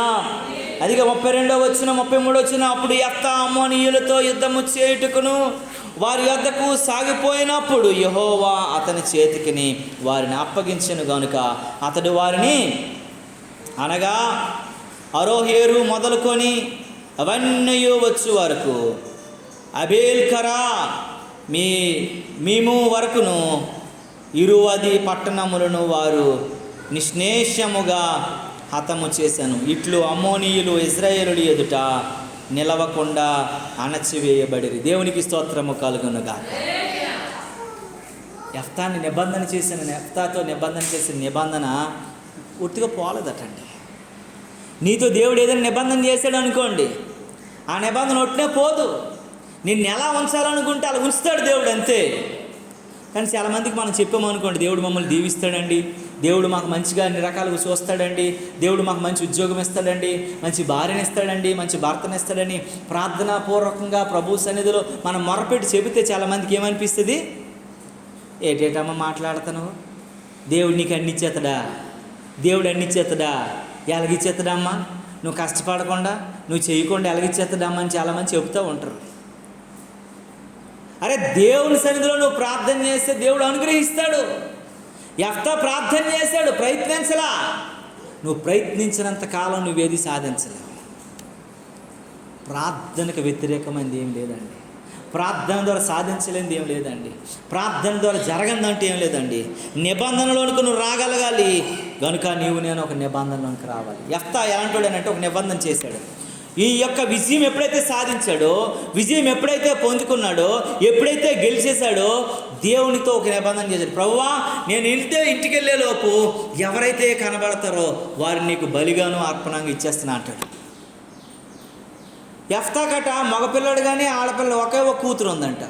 ఆమె ఎదురుగా వీణలు వాయించుకొని, తంబూరు వాయించుకొని, సితారా వాయించుకొని తండ్రి విజయం సాధించాడు, తండ్రి గెలిచేశాడు, తండ్రి ఆనందంగా ఉన్నాడని వచ్చినటువంటి పరిస్థితుల్లో, ఎంత ఆనందంగా ఉన్న పరిస్థితుల్లో ఏం జరిగిందో తెలుసండి? ఆ కూతురు కనబడింది. ఆ కూతురు కనబడగానే జరిగినటువంటి సిచ్యువేషన్ ఏంటో తెలుసా? ఎలాంటి పరిస్థితో తెలుసా? ఇడేం చేయనటువంటి స్థితి. అమ్మా, నేను ఎంత ఘోర పాపం చేశానమ్మా, ఇప్పుడు నేనేం చేయాలని నేను చెప్పేసి ఒక నిబంధన పరిస్థితుల్లో ఏం చేయాలో తెలియని పరిస్థితులు అలా ఉంటుండగా దేవుడు అద్భుతమైన కార్యం చేశాడు. దేవుడు అన్నాడట, నువ్వు నాకు బలినివ్వ అవసరం లేదయ్యా, కన్యత్వంతో నీ కూతుర్ని నా పరిచర్యకి అప్పగించిన అన్నాడట. యెరూషలేము గెత్సేమనే తోటలోకి వెళ్ళి ప్రార్థన చేసుకొని తన కన్యత్వంతో దేవుని కొరకు నిలవబడినటువంటి ఒక ప్రవక్తనిగా మారింది. మీరు ఈ మాటలన్నీ చదివితే మీకు ఇవన్నీ నేను చెప్పడానికి సమయం లేదు. ప్రియ దేవుని బిడ్డ, ఈ ఉదయకాల సమయంలో అబ్రహాము నిబంధన ఇస్సాకు కావాలని, అబ్రహాముని ఎందుకు దేవుడు అడిగాడు ఇస్సాకుని? దేవుని మీద ప్రేమ పోయి ఎవరి మీద పెరిగిపోయింది? ఇస్సాకు మీద పెరిగిపోయింది. ఇస్సాకే ఒక దేవుడిగా మారిపోయాడు, ఇస్సాకే ఒక విగ్రహంగా మారిపోయాడు, ఇస్సాకే సమస్తంగా మారిపోయినప్పుడు దేవుడు చూడలేక, నాకు రావాల్సిన మహిమ ఎవరికి చెందటం ఇష్టం లేక దేవుడు ఏం చేశాడంటే నీ కొడుకుని కావాలని చెప్పాడు. అబ్రహాం వెనుదీక తన కొడుకును బలి అవ్వడానికి వెళ్ళినప్పుడు అబ్రహాం తీసుకున్నాడా లేదండి? తీసుకున్నాడా? తీసుకోలేదు. అబ్రహామా, ఇప్పుడు నీలో ఉన్న విగ్రహం అనబడిన ఇస్సాకు పోయాడు కాబట్టి ఇప్పుడు నేనున్నాను కనుక అదిగో ఆ పొట్టేళ్ళని దాన్ని వధించిన అన్నాడు. నిబంధన ఎలా ఉండాలంటే రూతు నయోమితో చేసిన నిబంధన. ఈ రోజు నుంచి నీ దేవుడే నా దేవుడు, నీ ప్రజలే నా ప్రజలు, నీ దేశమే నా దేశము, నా మరణం తప్ప మనల్ని ఎవరిని వేరు చేయ. కొన్నిసార్లు నిబంధనలు మనం చేస్తాం, నిబంధన మీద మనం ఉన్నాం. నిబంధన చేస్తాం, ఆ నిబంధన గాలికి వదిలేస్తాం. అందరితోటి నిబంధనలు చేసేస్తూ ఉంటాం మనం నచ్చినట్లుగా. అది దేవుడు ఇష్టపడ్డండి, అది దేవుడికి నచ్చదండి. అది దేవుడు దానిని యోగ్యంగా ఎంచడానికి జ్ఞాపకం చేసుకోవాలి. మరి నీవు దేవునితో ఎలాంటి నిబంధనలో ఉన్నావని జ్ఞాపకం చేసుకోవాలి, ఎలాంటి నిబంధన కలిగి ఉన్నావని జ్ఞాపకం చేసుకోవాలి. అందుకే ఒక మాట చూడండి, సామెతల గ్రంథంలో 16వ అధ్యాయంలో 7వ వచనంలో ఒక మాట ఉంటుంది. సామెతల గ్రంథంలో ఒక మంచి మాట 16:7లో ఒక మాట ఉంటుంది.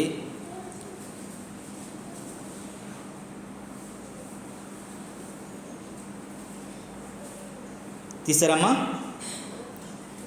అందరి దగ్గర బైబిల్ ఉన్నాయి కదా, ఏంటి ఇటు సోడ్చుకుంటారు? పేపర్ లేదా? ఒకని ప్రవర్తన ప్రీతికరమగునప్పుడు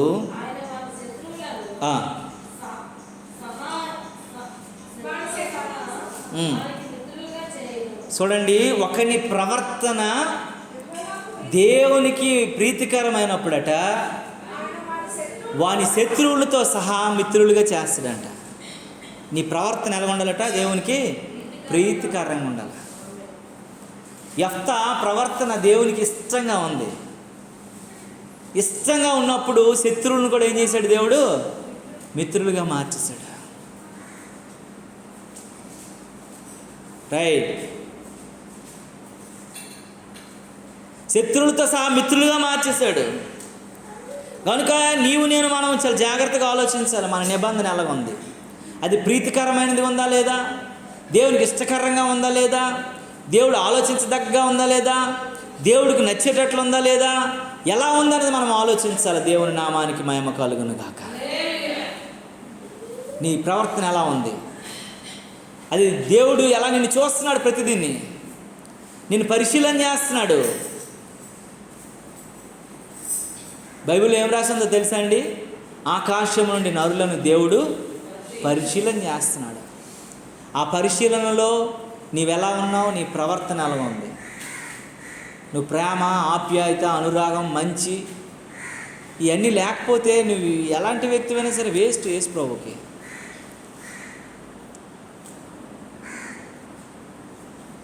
ప్రభాకర్ అనేటువంటి ఒక అబ్బాయి, నాకు తెలిసిన అబ్బాయి, మాతో పాటు చదువుకున్నాడు. అబ్బాయి ఒరిస్సాలో దేవుని సేవ చేస్తున్నాడు. అబ్బాయికి మంచిగా మైండ్ మంచిగా లేదు. అంటే ఫైనాన్షియల్ మైండ్, ఎవరిని కూడా ప్రేమించగలిగిన మనసు లేదు, ఎవరిని మంచిగా చూసే మనసు లేదు, క్షమించగలిగిన మనస్సు లేదు, ఆలోచించగలిగిన మనస్సు లేదు. ఎప్పుడు కూడాను చిన్న పిల్లలను కూడాను ఆ స్వరూప్ అనేటువంటి ఒక దైవజనుడు అండు, ఆ పిల్లలను కూడా ఎటకారం చేస్తాడట. ఆ పాప నాకు ఫోన్ చేసేసి చెప్పిందనమాట, ఈ నాకు ప్రభాకర్ మామయ్య మా ఇంటికి రావద్దని చెప్పు మామయ్య అని చెప్పి నాకు ఫోన్ చేసింది. ఏమైందమ్మా అని అంటే, వాళ్ళ ఫాదర్ వాళ్ళ మదర్ జర్మనీలో ఉంటారు. ఏమనంటే, మమ్మల్ని వచ్చి ఎప్పుడు కూడా నువ్వు ఇలా తింటున్నావు, నువ్వు స్కూల్కి వెళ్ళట్లేదు, నువ్వు అలాగుంటున్నావు, నువ్వు ఇలాగుంటున్నావు అని ఎటకారంగా చేస్తాడు. మాకు మంచి చెప్పాలి కదా, మాకు చెడు చెప్పకూడదు కదా, మేము మంచిగా బిహేవ్ చేయాలి కదా అని చాలా విషయాల్లో ఆ బిడ్డ కృంగిపోయినటువంటి పరిస్థితుల్లో మాట్లాడుతూ ఉంటుంది. నాన్న పర్వాలేదమ్మా, దేవుడు నిన్ను దీవిస్తాడు, నువ్వు మంచిగా చదువుకో, నువ్వు మంచిగా ఉండు, మంచిగా దీవించు, మంచిగా భక్తిలో ఉండు అన్నప్పుడు ఆ వ్యక్తి ఎంతగా ఇదైపోతుందో. నాన్న అమ్మ ఇక్కడ లేరు కదా మామయ్య, నేను బాప దగ్గర మేము బ్రతుకుతున్నాం కదా, మేము ఇక్కడే జీవిస్తున్నాం కదా, మేము ఒంటరిగా ఉన్నప్పుడు ఏదో వచ్చి ఒక మాట్లాడుతున్నప్పుడు మేము చాలా డిస్కరేజ్ అయిపోతున్నాము, చాలా బలహీనలం అయిపోతున్నాం. నాకు ఎవరి మీద కోపం ఉండదండి. మీరేమంటూ అనుకోండి, ఆ క్షణానికి ఏదనాలంటే ఆపకుండా తిట్టేస్తాను నేను. తర్వాత నా మనసులో నేను ఏం పెట్టుకోను, నాకు ఇష్టం ఉండదు. ఆ భారాన్ని ఎవడరా బాబు మోస్తాడు, ఆ బరువుని ఎవడు మోస్తాడు? ఇక్కడ అందరు నేను తిట్టాను, నేను ఎవరిని తిట్టలేదు. నేను అది మనసులో పెట్టుకోను, ఎందుకంటే నాకు నచ్చదు. ఆ మనిషి మీద నాకు ప్రేమ ఉంటుంది, ఆ మనిషి మీద ఆప్యాయత ఉంటుంది. కొద్ది రోజుల తర్వాత ఆ మనిషిని నేను అర్థం చేసుకుంటున్నాను. ఆ కోపం అంతా కొద్ది నిమిషాలు తీరిపోయిన తర్వాత ఆ మనసులో ఆ రోజు నుంచి నాకు కోపమే ఉండదు. ఇంకా ఆ తీరిపోయిన తర్వాత మళ్ళీ ప్రశాంతం అయిపోతాను. ఎందుకనంటే దేవుని గుణం అది. మనం రోజుకి ఎన్నిసార్లు తప్పు చేస్తున్నామండి. ఆ పిల్లలనట చాలా అవమానకరంగా చూస్తాడంట. బైబిల్ ఏం చెప్తుందంటే 77 మారులు అన్నారు. అంటే 490 సార్లు రోజుకి దేవుడు క్షమిస్తున్నాడు. 490 సార్లు దేవుడు క్షమిస్తుంటే నువ్వు ఒకసారి కూడా క్షమించట్లేదంటే నీది ఏ బుద్ధి? నీ దేవుని ప్రేమ ఎక్కడ ఉంది? యెఫ్తాలో క్షమించే మనసు ఉంది కాబట్టి, యెఫ్తాలో క్షమించగలిగిన గుణం ఉంది కాబట్టి ఆ ప్రజలందరినీ కూడా యెఫ్తా కాళ్ళ దగ్గరికి తీసుకొచ్చాడు. దేవునికి స్తోత్రం కలుగును గాక. వచ్చిన వాళ్ళు ఎవరండి? సామాన్యుల, దేశ పెద్దల? దేశ పెద్దలట. దేశంలో పెద్దలంటే ఎవరు? మన దేశంలో పెద్దలంటే ఎవరు? మోడీ గారు. చంద్రబాబు నాయుడు ఎక్కడ అవుతాడు? సెంటర్లో ఉన్న అందరూ పెద్దలు అవుతారు. అలాగే రాష్ట్రపతి, ఉపరాష్ట్రపతి, స్పీకరు, వీళ్ళందరూ పెద్దోళ్ళు.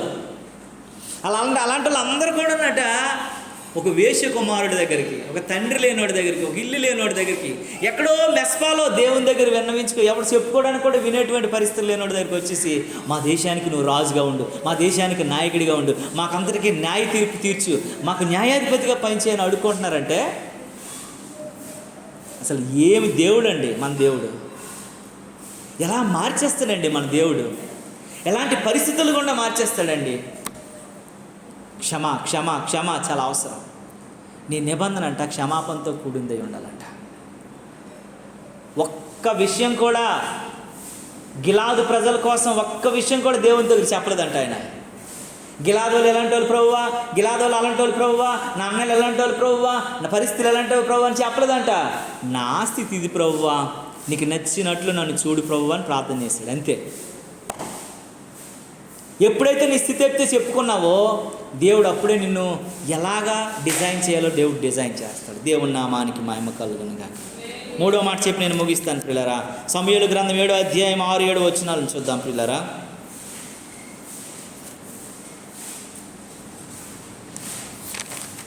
త్వరగా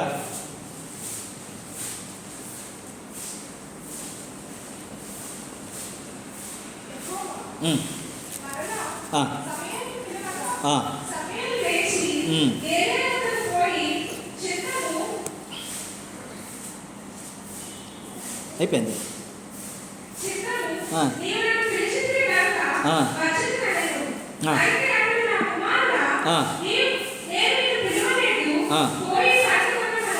దేవునికి స్తోత్రం కలుగును గాక. హల్లెలూయా.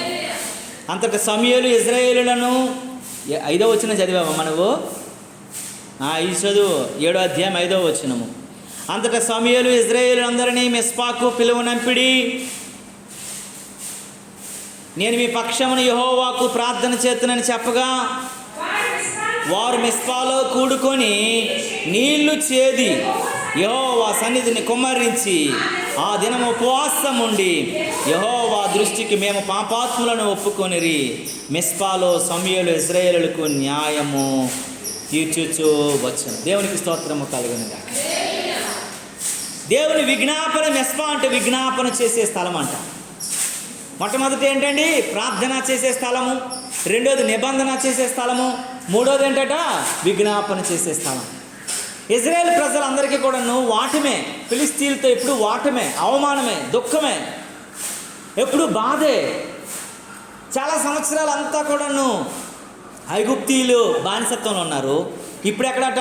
ఫిలిస్తీన్లు దండెత్తడం మొదలుపెట్టారు. ఇలాంటి పరిస్థితుల్లో దేవుని దగ్గరికి వెళ్ళి వేడుకుంటూ, అడుక్కుంటూ, దేవుని స్తుతిస్తూ వేడుకుంటూ ఉన్న పరిస్థితుల్లో సమూయేలు అన్నాడట, ఒరే మన ప్రయత్నాలు చేస్తే ఏం ప్రయోజనంరా, మనం ఏమనుకుంటే ఏం ప్రయోజనంరా, మనందరం కోడుకొని దేవుని సన్నిధిలో రండి, దేవుణ్ణి ఆరాధిద్దాం, దేవుణ్ణి విజ్ఞాపన చేస్తాం, దేవుణ్ణి అడగదామని పిలిచినప్పుడట ఆ ప్రజలందరూ వచ్చారంట. దేవునికి స్తోత్రం కలుగును గాక. ఇక్కడ అంటాడు చూడండి, అక్కడ ఏమని రాశారంటే, అంతటి ఇశ్రాయేలు అందరూ మిస్పాకు పిలవడానికి వచ్చిన తర్వాత నేను మీ పక్షాన ప్రార్థన చేస్తానని చెప్పేసి దేవుడు అంట నీళ్లు కుమ్మరించినట్లుగా కన్నీళ్ళు కుమ్మరించగలిగిన వారు ఉన్నారట. ఉపవాసంతో ఉన్నారట. దేవుని దృష్టికి మనం ఏమై ఉన్నామో ఒప్పుకోవాలంట. దేవుని స్తోత్రం కలిగిన మేము పాపాత్ములమని. ఎప్పుడైనా సరే నేను పాపాత్ములని ఒప్పుకున్నావా? ప్రభువా పాపము తప్ప నాకు వేరొకటి లేదని అపోస్తలుడైన పౌలు ఒప్పుకున్నాడే. ఒక స్త్రీ పేరు పాపాత్మురాలైన స్త్రీ అనే బైబిల్లో రాసి ఉంది.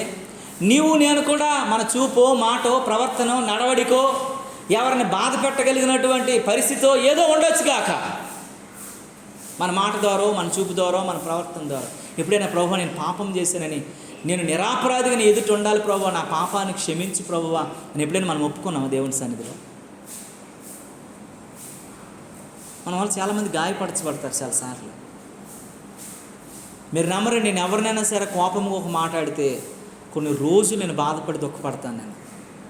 అంటే అప్పుడు నోరు మూసుకుంటే బాగుంది కదా, ఎందుకు అలాగనేసాను, ఎందుకు ఆ మాట అనవలసి వచ్చింది, కొంచెంసేపు ఆలోచించవలసిందే, ఏంటి ప్రభువా శివా ఈ బాంధవ్యము, ఈ యొక్క ఉన్నటువంటి ఇది అంతా పోయింది, ఆ బ్రేక్ అయిపోయింది, ఇప్పుడు ఒకరి ముఖం ఒకరు చూసుకోలేని పరిస్థితికి వచ్చేసామే, ఒకరి ఎదుట ఒకరు నిలబడలేని పరిస్థితికి వచ్చేసామే అని కొన్ని రోజులు నేను దుఃఖపడుతూ ఉంటాను. ఎందుకనంటే ఎందుకు, ఒకవేళ వాళ్ళదే తప్పు అని మనం అనుకోవడం లేదు, మన తప్పును కూడా మనం కప్పుకొని వాళ్ళ తప్పు అనొచ్చు కదా కదా. ఒకరి దృష్టికి ఒకడు నీతిమంతుడిగానే కనబడతాడు, కానీ దేవుని దృష్టికి నువ్వు ఎలా ఉన్నావు? ఇప్పుడు నేను చెడ్డోడు నేను చెప్పను కదండి, నేను దొంగోడినే, నేను దొంగోడిని కాదు మంచివాడిని అని అంటాను. నేను ఎవరైనా దాచేసినా సరే నేను దాయలేదు, దొంగోడు నేను దాచాను అంటాడు ఏంటండి, నేను తీయలేదు, ఎవడు తీసాడు నాకేం తెలుసురా అంటాడు. కానీ దేవుని దృష్టికి నువ్వు ఎలా ఉన్నావు? దేవుడి నుంచి ఏం కోరుకుంటున్నాడు? అందుకే సమూయేలు భక్తులు అంటున్నాడు, మీరందరూ రండి, నీళ్లు కుమ్మరించినట్లు దేవుని సన్నిధిలో కుమ్మరించండి, ఉపవాసముతో దేవుని సన్నిధిలో ఉండండి, మీరంట పాపాత్ములమని మీరు ఒప్పుకోండి. మనం దేవుని సన్నిధికి మెస్పాకు వస్తున్నాం, కానీ పాపాత్ములమని ఒప్పుకోవాలి. మన మాట, మన చూపు, మన యొక్క ప్రవర్తన, మన నడవడిక, మన ఆలోచనల ద్వారా కూడా ఎన్నోసార్లు మనం పాపం చేస్తూ ఉంటాం. ఒక మనిషి వెళ్ళిపోతుంటే ఎంత చెడ్డదయో ఎంత అనుకోవడం కూడా పాపమే. నువ్వు గట్టిగా అనలేదు, నీ మనసులో అనుకున్నా చిచి ఇది మంచిదే కాదు అని అనుకోవడము పాపమే. నువ్వెవడో తీర్పు తీర్చడానికి? తీర్పు తీర్చి మనుషుడా, నిన్ను నువ్వు తీర్పు తీర్చుకో. నీ కంట్లో దూలాన్ని ఉంచుకొని ఎదుటోడి కంట్లో నువ్వు నలుసు ఎరగెదుగుతావు. నీ కంట్లో ఇంత బండరాయి లాంటి దూలం ఉంది, నువ్వు ఎన్న నలుసు పడేవాడికి నీ కంట్లో నలుసు ఉందని ఎలాగెతుకుతావయ్యా? అన్నానికి లేదు కదా. అందుకే దేవుని వాక్యం అంటుంది, మేము పాపాత్ములమని ఒప్పుకోండి. దేవునికి స్తోత్రం కలుగునుగా. హల్లెలూయా, హల్లెలూయా.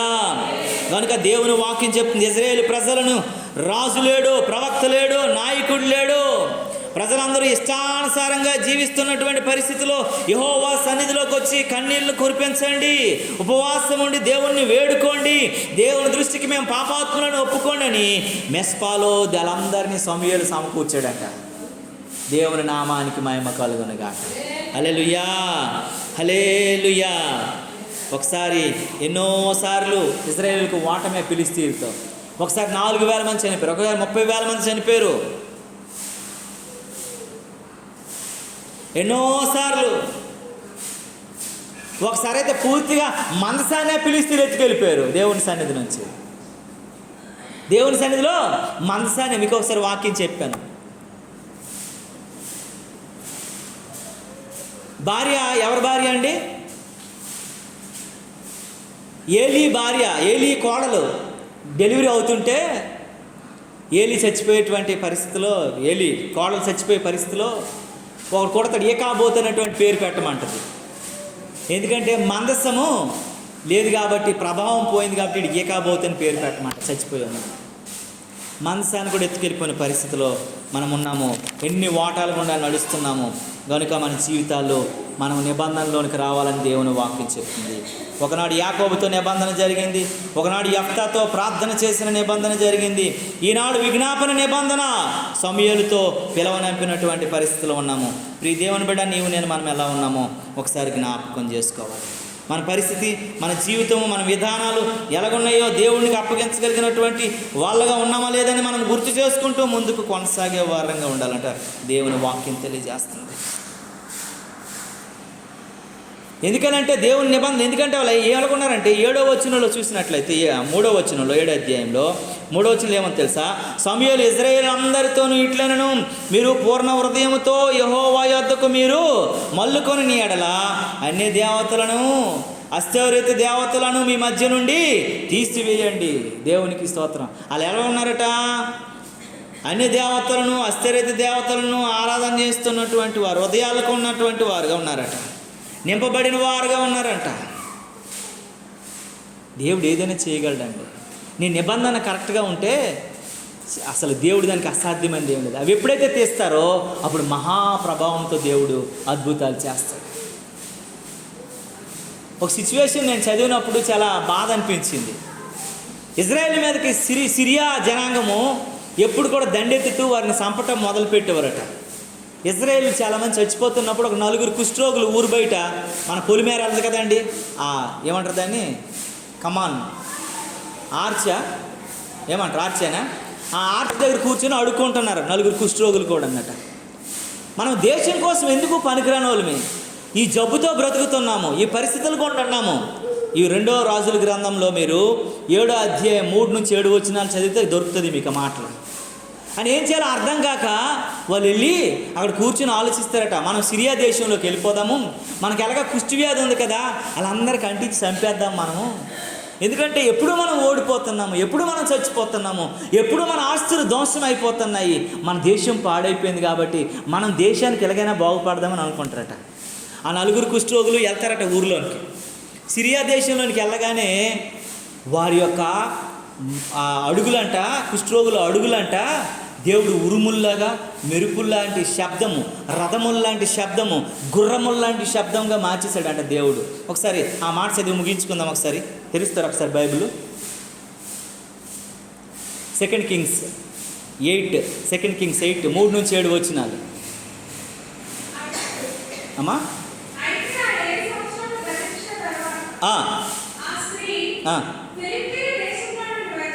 ఎక్కడ చదువుతున్నావు నువ్వు? 2వ రాజుల గ్రంథము 7వ అధ్యాయము 3-7 వచనాలు.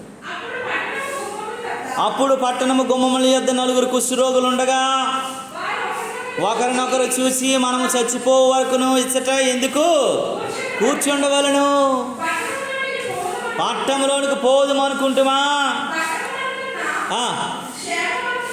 క్షామమందున్నా అచ్చట చచ్చిపోవుదుము,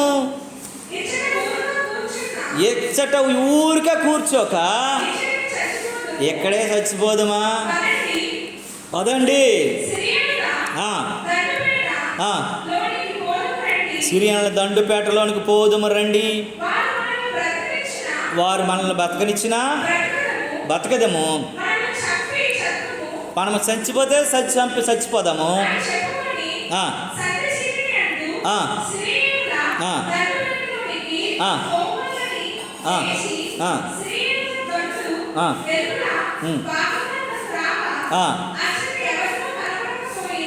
దేవునికి స్తోత్రం కలుగు. చదువమ్మా 6వ వచనం.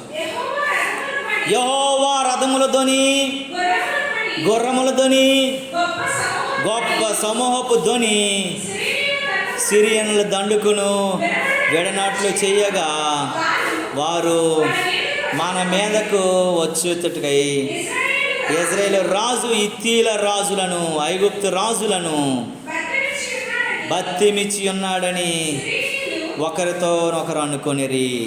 7వ వచనం. లేచి తమ గుడారముల్లోనైనను, గుర్రములలోనైనను, గాడిదలలోనైనను, దండుపేటలో ఉన్న వాటిలోనైనను ఏమీ తీసుకొనక తన ప్రాణములను రక్షించుకొనుటకు చాలును అనుకొని సంధి చీకట ఉన్నట్లుగానే పేట విడిచి పారిపోయి. దేవునికి స్తోత్రం కలుగునుగాక. వాళ్ళు ఎవరటండి? కుష్ఠరోగులట. కుష్ఠరోగుడు నేను చంపేస్తాను, నేను పొడి చేస్తానంటే ఎవడైనా భయపడతాడా? ఈ 4 అనుకుంటారంట మన దేశం చాలా కష్టంలో ఉంది, బాధలో ఉంది, దుఃఖంలో ఉంది, మన దేశం కొరకు ఏదైనా కష్టం అండి, కానీ చచ్చిపోదాం పదండి, అక్కడికి వెళ్ళి మన దేశానికి మేలు చేసి చచ్చిపోదాం అని ఆలోచన తెలియట. దేవుడు వాళ్ళ భక్తిని, వాళ్ళ ప్రార్థనా జీవితాన్ని, వారి తెగింపుని, వారి యొక్క విజ్ఞాపనని దేవుడు వినంట. వాళ్ళు నడుస్తుంటే ఎలాంటి శబ్దం అంటమాట 6వ వచనంలో రాసింది, యెహోవా రథముల ధ్వనియు, గుర్రముల ధ్వనియు, గొప్ప సమూహముల ధ్వనియు సిరియన్ల దండుకు వినబడినట్లు దేవుడు చేశాడంట. దేవునికి స్తోత్రం కలుగును. ఎంతమంది నడుస్తున్నారు? వాళ్ళు ఎవరు? వినబడేది ఏంటి? గుర్రముల ధ్వని, రథముల ధ్వని, గొప్ప జన సమూహపు ధ్వని వినబడిందంట. వాళ్ళకి నడిచిన వాళ్ళు 4. బైబిల్లో ఒక మాట ఏమో తెలిసిన, ఒకడు 1000 మందిని తరువును, 2 10,000 మంది. ఒక్కడు 1000 మందిని తరిగితే ఇద్దరు 2000 మందిని తరమాల. కానీ దేవుని కృప ఏంటో తెలుసా? 10,000 10 టైమ్స్ నువ్వు చేస్తావేదని. దేవుని కాపుదల 10 టైమ్స్ చేసేస్తావు నువ్వు. కనుక నీ నిబంధన నువ్వు ఎలా ఉండాలట దేవుని సన్నిధిలో? నువ్వంట విజ్ఞాపన చేయబడిన మెస్పాకు రాగలగాల. ఎందుకు పనికిరావు అనుకో. కుష్టు వ్యాధిగ్రస్తులు, యోగ్యత లేనోళ్ళు, అర్హత లేనోళ్ళు, పనికిరానోళ్ళు, అసలు వాళ్ళకి ఏ ఇది లేనటువంటి మనుషులు మన దేశాన్ని కాపాడటంలో వారు ఎంతగానో ఉపయోగపడ్డారని వాళ్ళు చెప్పుకోగలిగిన స్థితిలో ఉన్నారు. దేవునికి అసాధ్యమైందంటే ఏం లేదండి, ఆయనకి సమస్తం సాధ్యమే. మొట్టమొదటిగా ప్రార్థనా స్థలం మెస్పా అంటే యెఫ్తా జీవితాన్ని మార్చి ఏ స్థితి నుంచి వచ్చాడో అంతకంటే ఉన్నతమైన స్థితిలోకి నడిపించి అదే దేశంలో నిలబెట్టింది. రెండోది నిబంధనా స్థలం మెస్పా అంటే నువ్వు ఎలాంటి కట్టుబాట్లు ఉన్నామనేది కాదు, దేవునితో ఒక ఉన్నతమైనటువంటి నిబంధన కలిగి ఉంటే దేవుడు నిన్ను ఉన్నతమైనటువంటి పరిస్థితుల్లో ఉంచుతాడని చూపించి. మూడవదిగా నీవు మెస్పా అంటే ఏంటో తెలుసా అండి? విజ్ఞాపనా స్థలం. నువ్వు దేవుని సముఖానికి విజ్ఞాపన చేస్తూ నీ యొక్క పాపాత్మలను ఒప్పుకొని నువ్వు పరిశుద్ధతలోకి నడిస్తే 4 కుష్ఠులతో కూడా దేవుడు యుద్ధం చేసి శత్రువు నీ దగ్గర నుంచి ఏం చేస్తాడు? తరిమేస్తాడు. దేవునికి స్తోత్రం కలుగును. ఇది ఎలాంటి శత్రువు కావచ్చు, ఎలాంటి భయంకరమైన స్థితి కావచ్చు, ఎలాంటి భయంకరమైన పరిస్థితి కావచ్చు. 4 కుష్ఠులను వాడుకుంటారు. వాళ్ళకి చేతులు ఉండవు, వేళ్ళు ఉండవు. కుష్ఠులకి ఉంటాయా? కాలుకు వేళ్ళు ఉంటాయా? వాళ్ళు స్పీడ్గా నడవగలరా? మన ముందే ఉండేది ఏంటి? Lepers hospital. ఎంతోమందిని చూసే ఉంటారు మీరు. ఇక్కడ వరకు వేలు ఉండవు వాళ్ళకి, కాలుకి వేలు ఉండవు వాళ్ళకి. వాళ్ళు నడిచినప్పుడు ఇలాగ నడుస్తూ ఉంటారు. అలాంటి వాళ్ళంట దేశంలో ఉన్నటువంటి ప్రజలందరిని కూడా ఎలగొట్టి పడేశారట. నేను ఈ మాట చదువుతున్నప్పుడు నాకు అనిపించింది, ఆయనకి అసాధ్యమైందంటే ఏం లేదు కదా.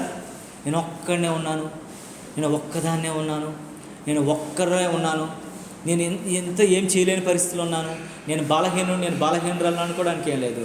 నువ్వు దేవుని పక్షాన్ని నిలవబడితే చాలు. కుష్ఠులు 4 దేవుని పక్షాన్ని నిలవబడితే వారి నడక, వారి పాదముల శబ్దం అంట రథముల్లాగా, గుర్రాల్లాగా, జన సమూహంలాగా దేవుడంట సిరియన్లో దండు అంతటిని కూడా వినబడినట్లు చేయగానే వారట గొర్రెలను, మేకలను, పశువులను, గాడిదలు అన్నీ వదిలేసి చీకటి ఉండగానే దేశాన్ని విడిచే పారిపోయాడు. దేవునికి స్తోత్రం కలుగును. శత్రువు మన మీద ఏది ప్రయోగం చేసినా, ఎలాంటి శత్రు సమూహం ఉన్నా, ఎలాంటి వ్యతిరేకత ఉన్నా యేసు నామములో ఈ మెస్పాలో పోవునుగాక. ఆమేన్. దేవుని శక్తిని మనము పొందుకొనుదుముగాక. ఆమేన్. దేవుని ప్రభావము సవిచూదుముగాక. దేవుడు మన పక్షమును యుద్ధము చేయునుగాక. మనందరం కళ్ళు మూసుకున్నట్లయితే ప్రార్థన చేసుకుందాం. పరిశుద్ధుడా,